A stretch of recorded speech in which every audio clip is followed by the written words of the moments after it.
उत्तरांचल नामा में आप सभी का स्वागत है। मैं हूं शक्ति प्रकाश श्रीवास्तव। ममता के साथ हो गया खेला।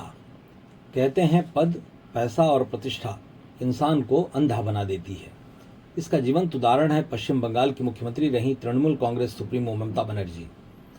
जमीनी संघर्षों की बदौलत सत्ता के शीर्ष तक पहुंची ममता अपने लगातार 1.5 दशक की सत्ताकाल से उपजे पैसा और प्रभाव के मद में इतनी चूर हो गई थी कि उन्हें यह एहसास ही नहीं हुआ कि वो अपने संघर्ष के साथियों से कब और कितनी दूर हो गई हैं। पार्टी के जमीनी कार्यकर्ता उनसे दूर होते चले गए और उन्हें इनका एहसास तक नहीं हुआ।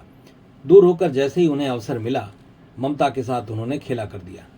पहले असंतुष्टों ने बीते दिनों ममता के बुलावे पर बैठक में शिरकत करने नहीं पहुंचे और बाद में 58 की संख्या में सशरीर विधानसभा अध्यक्ष के सामने उपस्थित हो पार्टी से बगावत कर दिया। विधानसभा अध्यक्ष ने भी संवैधानिक व्यवस्था के तहत उनके अगुवा को नेता प्रतिपक्ष की मान्यता दे दी। ममता को अब एहसास हुआ जब सब कुछ उनके हाथ से निकल गया। अब ममता के सामने पार्टी का अस्तित्व बचाने का संकट खड़ा हो गया है। सही मायने में कहा जा सकता है कि ममता के साथ खेला हो गया।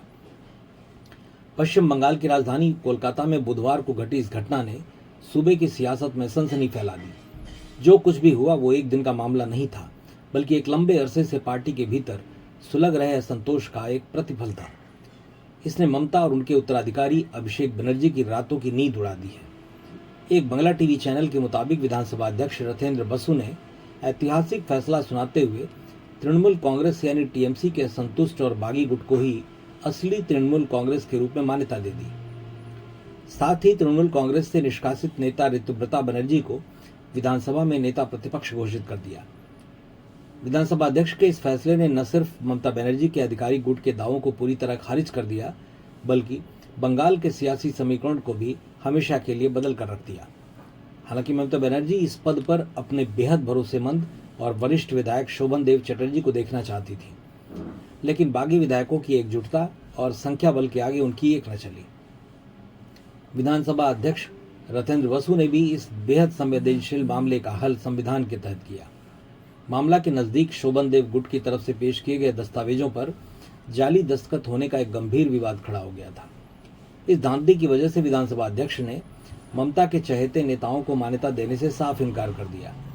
ऋतुव्रता की नई टीम में जिन चेहरों को जगह मिली उनमें पार्टी के पुराने और अमरई चेहरों के अलावा ऋतुव्रता बनर्जी और संदीपन साहा जैसे कई पहली बार चुनकर आए विधायक भी ममता बनर्जी का साथ छोड़कर इस बागी गुट में शामिल हो गए। बागी विधायकों के पत्र के आधार पर शिवली साहा, सबीना यास्मीन, जावेद खान और संदीपन साहा को विधानसभा में विपक्ष का उपनेता घोषित किया गया है।